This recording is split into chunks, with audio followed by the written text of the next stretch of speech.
Gusto mo bang malaman kung bakit may mga seniors na umaabot ng 90, 95 o higit pa pero malakas pa ring naglalakad? Nakakatawa pa rin at parang mas masigla pa kaysa sa mas bata. Ang sekreto nila hindi mamahaling gamot, hindi magic at hindi rin puro swerte. Simpleng ugali lang na araw-araw nilang ginagawa. At ang pinakamaganda, kayang-kaya mo ring gawin simula ngayon. Alam mo ba na may mga lolo't-lola na umaabot? Nang siyam na po pataas na parang hindi tinatablan ng edad. May mga kilala akong seniors na kahit lampas 90 na ay naglalakad pa rin tuwing umaga. Nag-aalaga ng halaman at nakangiti pa rin habang nakikipag-usap. At madalas kapag tinanong mo sila, simple lang ang sagot nila. May mga nakasanayan lang ako na ginagawa araw-araw.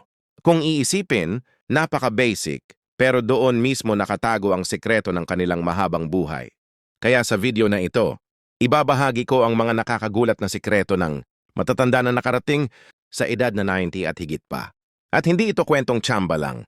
Maraming research at tunay na halimbawa ang nagpapatunay na ang mga simpleng ugali ang nagbubunga ng malakas na katawan at mahabang buhay. Kung gusto mong alamin kung paano mo rin magagawa ito, tapusin mo ang video na ito dahil baka ito na ang pinakamahalagang tips na maririnig mo ngayong taon. Unahin na natin ang unang sikreto. Routine o araw-araw na gawin na simple pero consistent. Mapapansin mo ang mga matatandang umaabot ng 90 ay may disiplina sa oras. Hindi sila kumakain ng dunok ngayon tapos 7 bukas. Meron silang halos parehong oras ng pagkain araw-araw. Ganon din sa pagtulog at paggising. Kapag consistent ang oras ng katawan, gumaganda ang metabolismo. Nagiging mas maayos ang pagtulog at mas nagiging balance ang hormones. Isipin mo na lang ang katawan ay parang orasan. Kapag laging late, nagugulo ang sistema, pero kapag may routine, mas gumagana ang pakiramdam at mas tumatagal ang lakas. May lolo akong kilala sa Pangasinan na umabot ng sip. Araw-araw, fimbo pa lang ng umaga gising na siya. Iinom ng maligamgam na tubig, lalabas sa bakuran at uupo saglit para magdasal. Pagkatapos maglalakad siya papunta sa palengke para bumili ng gulay. Hindi man siya nagbibilang ng calories o sumusunod sa diet trend, pero dahil consistent ang routine niya, hindi siya naging sakitin. Routine builds discipline and discipline builds longevity. Ang pangalawang sikreto ay ang pagkakaroon ng maliliit na galaw o physical activity araw-araw. Hindi kailangang mag-gym o bumili ng mamahaling kagamitan. Yung simpleng pagwawalis, paglalakad papunta sa tindahan, o pag-aalaga ng tanim ay sapat na para mapagalaw ang buong katawan. Importante dito ang consistency, hindi intensity. Sa bawat galaw, pinapadaloy mo ang dugo, pinapagalaw mo ang kasukasuan at pinapalakas ang puso. Ang mga seniors na umaabot ng 90 ay hindi nakaupo lang buong araw. Lagi silang may ginagawa kahit gaano kaliit. Kapag ang katawan mo ay patuloy na gumagalaw, parang makina ito na hindi kinakalawang. Pero kapag puro upo at higa, mas mabilis itong humihina. May isang lola sa Ilocos na umabot ng si-4. Ang sekreto niya, araw-araw naglalakad siya mula bahay hanggang simbahan. Kahit kalahating kilometro ang layo, hindi siya tumigil kahit pa tumanda na siya. Dahil sa simpleng routine na ito, nanatiling malakas ang kaniyang tuhod, malinaw ang isip at matibay ang puso. Ngayon, ang pangatlong sikreto ay ang pagkain ng simpleng natural na pagkain. Kung iisipin mo nung panahon nila, wala pang instant noodles, fast food o sobrang matatamis na inumin. Ang pagkain nila ay galing sa lupa at dagat, gulay mula sa bakuran. Isda mula sa ilog at prutas na hinog sa puno.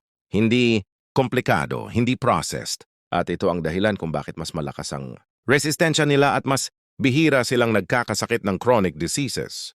Kapag ang katawan ay binibigyan ng tunay na pagkain, mas nagre-repair ito ng maayos at mas lumalakas ang immune system.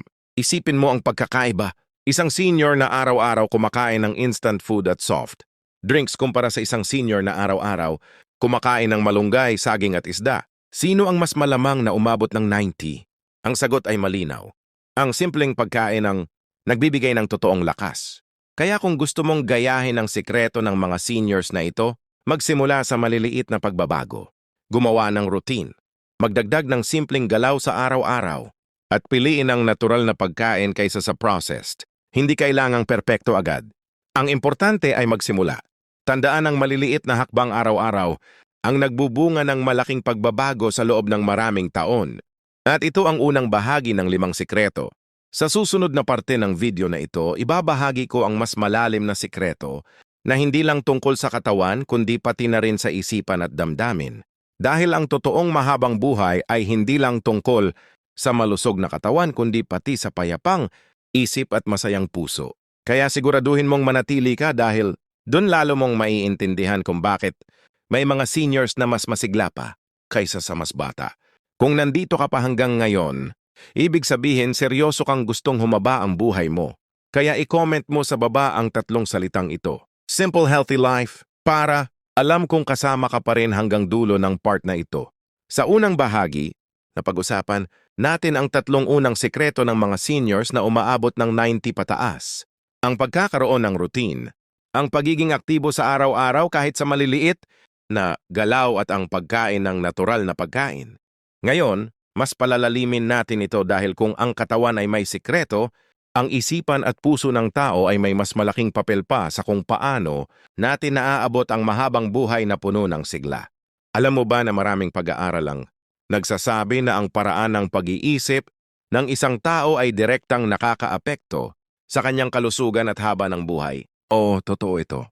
Kaya ang ika-4 na sikreto ng mga seniors na umaabot ng 90 ay ang pagkakaroon ng positibong pananaw sa buhay. Kung iisipin mo, lahat ng tao dumadaan sa problema, pera, pamilya, sakit at iba pa. Pero mapapansin mo yung matatandang umaabot ng 90 pataas ay hindi yung walang problema. Ang sikreto nila ay kung paano sila tumugon sa problema. Karamihan sa kanila ay may ugaling magpatawad, hindi magkimkim ng galit at laging may nakikitang positibo kahit sa mahirap na sitwasyon. Kapag tinanong mo sila kung bakit nananatili silang masaya, madalas sasabihin nila, bakit ko papalalakihin? Ang problema kung pwede ko namang tawanan. May isang kwento ng lolo sa Cebu na umabot ng 97. Araw-araw, siyang nakikipagbiruwa sa mga apo niya. Kahit may rayuman na siya, lagi pa rin siyang nakangiti at gumagawa ng biro. Kapag tinanong mo kung bakit siya laging masaya, simpleng sagot niya. Kasi kapag ngumiti ako, nakakalimutan ng katawan ko na may iniinda ako. Yun alam mo, may scientific basis ito. Kapag positibo ang pananaw mo, bumababa ang stress hormones sa katawan. At kapag mababa ang stress, mas malakas ang immune system, mas malusog ang puso at mas malinaw ang pag-iisip. Kaya kung gusto mong gayahin ito, subukan mong palitan ang iyong reaksyon sa maliliit na problema. Sa halip na mainis kapag may mali sa bahay, subukan mong huminga ng malalim at ngumiti. Sa halip na isipin agad ang pangit na mangyayari, humanap ng dahilan para magpasalamat. Ang simpleng shift na ito ay hindi lang nakakagaan ang pakiramdam kundi literal na nakakapagpahaba ng buhay. Ngayon, punta tayo sa ika-5 sikreto. Matatag na koneksyon sa pamilya at komunidad. Maraming seniors na umabot ng 90 ang nagsasabi na isa sa mga dahilan kung bakit sila tumagal ay dahil hindi sila nag-iisa. Lagi silang may kasama, pamilya, kaibigan, kapitbahay. Yung simpleng kwentuhan sa harap ng bahay, pagtulong sa kapitbahay o pagkakaroon ng regular na bisita mula sa mga anak at apo. Ito ang nagbibigay ng lakas hindi lang sa katawan kundi pati sa puso. May isang pag-aaral sa Japan sa tinatawag na Blue Zones, kung saan maraming tao ang umaabot ng 90 pataas. Napag-alaman nila na ang pagkakaroon ng matibay na social connections ay kasing halaga ng pagkain ng tama at paghersisyo. Bakit? Kasi kapag may mga taong nagmamahal at sumusuporta sa iyo, bumababa ang pakiramdam ng stress. Bumababa ang posibilidad ng depression at tumataas ang saya sa buhay. At ang saya, alam natin ay gamot din. Isipin mo na lang masarap kumain kapag may kasamang kwentuhan. Mas masarap maglakad kapag may kaakbay. Mas masarap tumanda kapag may kausap. Ang mga seniors na umaabot ng 90 ay hindi palaging mag-isa. Lagi silang may grupo, pamilya o komunidad na sumusuporta sa kanila. Kung iniisip mong paano kung wala akong maraming kaibigan? Ang sagot ay simple. Hindi kailangang marami. Kahit 1 o 2 na tunay na kasama, sapat na iyon para magbigay ng aliw at kalakasan sa puso. Kaya kung ikaw ay senior na nanonood ngayon, baka ito na ang senyales para kumustahin ang matagal mo nang hindi nakausap o baka oras na para sumali sa simpleng community group o simbahan. Hindi ito tungkol sa dami ng tao kundi sa lalim ng koneksyon. Ngayon baka iniisip mo ano pa kaya ang sekreto bukod dito? Huwag kang bibitaw dahil sa susunod na bahagi ay pag-uusapan natin ang huling sikreto na pinakamatindi sa lahat. Ito ang ugali na nagbibigki sa lahat ng natutunan natin mula sa routine, galaw, pagkain, mindset at relasyon. At kapag ito ay nagawa mong isama sa buhay mo, mas lalo mong mararamdaman na hindi lang mahaba ang buhay, kundi mas Masarap din ang bawat araw na lilipas. Pero bago tayo magtuloy, balikan muna natin sandali. Una, ang routine na nagbibigay ng disiplina sa katawan. Pangalawa, ang araw-araw na galaw na nagpapatibay ng kalamnan at puso. Pangatlo, ang natural na pagkain na nagpapalakas ng resistensya.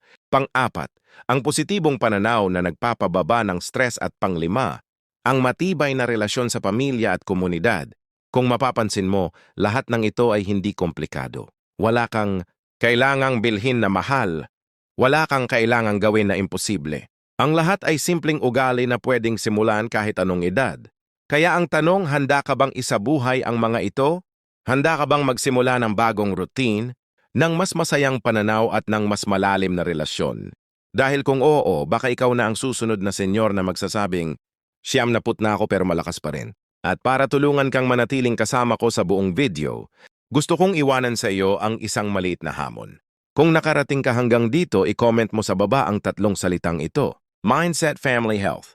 Sa ganitong paraan, alam kong talagang kasama ka pa rin sa ating paglalakbay patungo sa mga sikreto ng mahabang buhay. Narinig mo na ang unang 5 sikreto, ang routine na nagbibigay disiplina, ang maliliit na galaw na nagpapalakas ng katawan, ang natural na pagkain na puno ng sustansya, ang positibong pananaw na nagpapababa ng stress at ang matibay na relasyon sa pamilya at komunidad. Pero may isa pang sikreto na madalas hindi napapansin ng marami. Ito ang ugali na nagbibigkis sa lahat ng natutunan natin. At ito rin ang sikreto kung bakit ang ilang seniors ay hindi lang tumatagal ng 90 pataas kundi nananatiling masaya, kalmado at buo ang kanilang pagkatao. Ang ika-6 at pinakahuling sikreto ay ang pagkakaroon ng layunin o purpose sa buhay. Maaaring iniisip mo layunin matanda na ako, tapos na ako sa trabaho sa pagpapalaki ng anak sa lahat. Pero ang totoo, ang layunin ay hindi natatapos kahit kailan. Ang mga seniors na umaabot ng 70 or higit pa ay laging may dahilan para bumangon tuwing umaga. Hindi ibig sabihin kailangan mong magtrabaho pa ng mabigat. Minsan simple lang. Layunin nilang maalagaan ang apo. Layunin nilang alagaan ang kanilang mga halaman. Layunin nilang makapagdasal para sa pamilya araw-araw. Ang pagkakaroon ng layunin ay parang gasolina ng kaluluwa. Sa Okinawa, Japan, isa sa tinatawag na Blue Zones, kung saan maraming umaabot ng mahigit sina. Tinatawag nila itong ikigai o dahil mabuhay at ito ang nagbibigay ng saya at sigla kahit sa matatanda na. Isang lola doon na nasa 90 na ay araw-araw pa ring nag-aalaga ng kanyang maliliit na halaman at nagbibigay ng payo sa mga batang kapitbahay sa kanya. Yun ang layunin niya, ang magbigay ng halaga kahit simpleng paraan. Dahil dito, masigla pa rin siya, may gana pa rin sa buhay at hindi siya nawawalan ng dahilan para ngumiti. Kung iisipin mo, kapag wala tayong layunin, mas madali tayong tumanda at manghina. Pero kapag may dahilan tayo para bumangon, mas may gana ang katawan at mas gumaganda ang ating kalusugan. Kaya tanungin mo ang sarili mo ngayon, ano ang nagbibigay saysay sa buhay mo? Ano ang dahilan kung bakit gusto mong magpatuloy? Hindi kailangang malaki. Kahit simpleng dahilan lang tulad ng gusto kong makita lumaki ang apo ko o gusto kong matapos ang pagtatanim ko sa likod bahay. O mamay, lagasay meron pang dahilan na nagpapatuloy sa iyo. Ngayon, balikan natin sandali ang lahat ng natutunan natin. Una, routine. Ikalawa, maliliit na galaw. Ikatlo, natural na pagkain. Ika-4, positibong pananaw. Kalima, matibay na relasyon. Ika-6, ang pagkakaroon ng layunin. Kung mapapansin mo, lahat ng ito ay hindi nangangailangan ng milyon-milyong piso o mamahaling gamit. Lahat ito ay nakasalalay sa ugali at desisyon na ginagawa natin araw-araw. Kaya naman nakakagulat pero nakaka-inspire din dahil kung kaya ng mga seniors na umabot ng 70. Pataas na gawin nito, kaya mo rin. Ang sikreto ng mahabang buhay ay hindi nasa ospital, hindi nasa mamahaling gamot, kundi nasa simpleng pamumuhay na puno ng disiplina, saya at pagmamahal. Ngayon baka iniisip mo paano kung matanda na ako ngayon at hindi ko ito nasimulan noong bata pa? Ang sagot, hindi pa huli ang lahat. Kahit anong edad pwede kang magsimula. Kung wala ka pang routine, magsimula sa simpleng oras ng pagtulog. Kung wala ka pang regular na galaw, magsimula sa 10 minutong paglalakad. Kung mahilig ka sa processed food, magsimula sa pagdagdag ng gulay at prutas. Kung negatibo ka lagi, subukan mong maglista ng 3 bagay na ikinasaya mo ngayong araw. Kung medyo malayo ang pamilya, simulan mong tawagan sila paminsan-minsan. At kung hindi mo pa alam ang layunin mo ngayon, Humanap ka ng simpleng dahilan para bumangon bukas. Kahit maliit, iyon ay malaking hakbang na. At bago natin tapusin, isipin mo ito. Gusto mo bang dumating ang araw na sasabihin ng mga tao sa paligid mo? Ang tatag naman niya kahit 90 na masigla pa rin. Gusto mo bang dumating ang araw na ikaw mismo ang inspirasyon ng mga anak at apo mo? Dahil lahat ng ito ay posible. Hindi ito kwento ng iilan. Ito ay pwedeng kwento mo rin. Kaya ngayon nasa iyo ang desisyon. Ang 6 na sikreto na ito ay nasa harap mo na. Ang kailangan mo na lang gawin ay pumili ng isa at simulan sa araw na ito. At habang dahan-dahan mong isinasama ang bawat isa sa buhay mo, mapapansin mong hindi lang humahaba ang iyong buhay kundi mas nagiging masarap din itong mabuhay. Kung nandito ka pa hanggang sa dulo ng video na ito, saludo ako sao. Ibig sabihin ay seryoso ka talagang gustong alagaan ang iyong kalusugan at palawigin ang iyong buhay. Kaya naman gusto kong imbitahan ka na mag-iwan ng komento. Sabihin mo sa akin alin sa 6 na sikreto ang unang sisimulan mong gawin. At syempre, huwag mong kalimutang i-like ang video na ito para makatulong sa algorithm. Mag-subscribe para sa mas marami pang ganitong tips at i-share para mas marami pang seniors ang matuto. At para alam kong kasama ka pa rin hanggang dulo, i-comment mo sa baba ang 3 salitang ito, Purpose, Love, Life. Kung nakasabay ka mula part 1 hanggang part 3, napansin mo na sigurong kakaiba talaga ang mga seniors na umaabot ng 90 pataas. Hindi sila superhuman, hindi sila laging may access sa mamahaling ospital, at madalas nga simple lang ang buhay nila. Ang sikreto nila ay nasa maliliit na bagay na ginagawa nila araw-araw. Routine, galaw, pagkain, positibong pananaw, relasyon at layunin. At ngayon sa part 4 na ito, mas bibigyan pa natin ng laman. Yung mga sikreto na iyon sa pamamagitan ng mga totoong halimbawa at practical na paraan para maisama mo ito sa iyong buhay kahit nagsisimula ka pa lang ngayon. Isipin natin ang kwento ni Lola Carmen. Sinataong gulang mula sa Batangas, araw-araw nagigising siya ng bambi ng umaga para uminom ng maligamgam na tubig. Pagkatapos magdarasal siya sandali, lalabas para tingnan ang mga tanim na kamatis at talbos ng kamote sa likod bahay. Hindi siya gumagamit ng cellphone para mag-scroll. Hindi rin siya nagmamadali. Simple lang. At dahil dito, kalmado ang kanyang simula ng araw. Maayos ang kanyang katawan at hindi siya na-stress. Kung tutuusin, hindi niya alam ang salitang routine gaya ng mga binabasa natin ngayon. Pero ginagawa na niya ito buong buhay niya at iyon ang nagtulak sa kanya na manatiling masigla hanggang ngayon. Paano mo ito magagawa? Hindi mo kailangang kopyahin ang buong gawain ni Lola Carmen.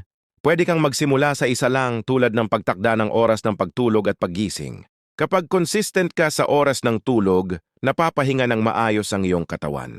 At kapag consistent ang oras ng paggising, mas nagiging aktibo ka sa araw. Unti-unti mararamdaman mong mas magaan at mas malinaw ang isip mo. Ngayon naman balikan natin ang usapan tungkol sa galaw. Madalas kasi ang mga seniors ngayon ay takot gumalaw dahil baka madapa, baka mapagod o baka lumala ang sakit sa katawan. Pero alam mo ba mas delikado kapag hindi ka gumagalaw dahil kapag lagi kang nakaupo, mas bumabagal ang sirkulasyon ng dugo. Mas lumalambot ang mga buto at mas humihina ang kalamnan. Kaya kahit simple lang, paglalakad sa loob ng bahay, pag-akyat baba sa hagdan o kahit paghinat ng braso at binti tuwing umaga ay malaking tulong na. May isang lolo sa Pangasinan si Mang Ernesto na umabot ng si 4 araw-araw kahit may baston na siya, sinisigurado niyang maglalakad. Siya papunta sa harap ng kanilang bahay para maupo sa duyan naman. Ang sabi niya, kailangan laging gumagalaw kasi pagka gumalaw, doon ka kukunin ng katamaran. Totoo nga, ang katawan natin ay parang puno. Kapag inalagaan, dinidiligan at pinapalakas, tumatagal ito.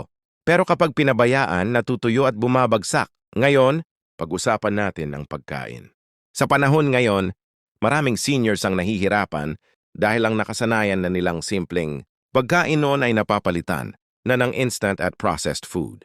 Pero kung babalikan natin ang sikreto ng matatandang umabot ng 90 pataas, simple lang sila kumain. Hindi sila laging busog na busog at hindi rin sila sobra sa alat at tamis. Ang madalas nilang kinakain ay gulay, prutas, isda at bigas. Natural, walang halo at sapat lang. Kung gusto mong gayahin, pwede kang magsimula sa pagdagdag ng isang gulay o prutas sa iyong pagkain araw-araw. Hindi kailangang magbago ng lahat sa isang araw. Isang simpleng hakbang lang pero malaki na ang epekto sa katawan. Tandaan, Ang simpleng prutas na saging o gulay na malunggay ay kayang magbigay ng sustansya na hindi mo makukuha sa isang pakete ng instant food. And paano naman ang pag-iisip? Sa part 2, nabanggit ko na ang positibong pananaw. Pero gusto kong dagdagan ngayon, ang seniors na umaabot ng 90 pataas ay hindi lang basta positibo. Sila rin ay may pasasalamat sa buhay. Araw-araw marunong silang magpasalamat kahit sa maliliit na bagay. Kapag may pagkain sa hapag, nagpapasalamat. Kapag maganda ang panahon, nagpapasalamat. Kapag may bisitang apo, mas lalo silang nagpapasalamat. Ang pasasalamat ay nagbibigay ng lakas sa puso at kaluluwa. At ayon sa siyensya, nakakatulong itong magpababa ng blood pressure at stress. Pwede mo ring subukan ito. Bago ka matulog, maglista ka ng 3 bagay na ipinagpapasalamat mo ngayong araw. Hindi kailangang malaki. Kahit simpleng, nagising ako ng maayos, nakapaglakad ako ng hindi sumasakit ang tuhod o nakakwentuhan ko ang kaibigan ko. Ang simpleng pagsulat at pag-alala nito ay magbibigay ng mas malalim na kapayapaan at saya. Siyempre, ang relasyon. Hindi ko pwedeng palampasin ang bigat ng epekto nito sa mahabang buhay. Ang matatanwan,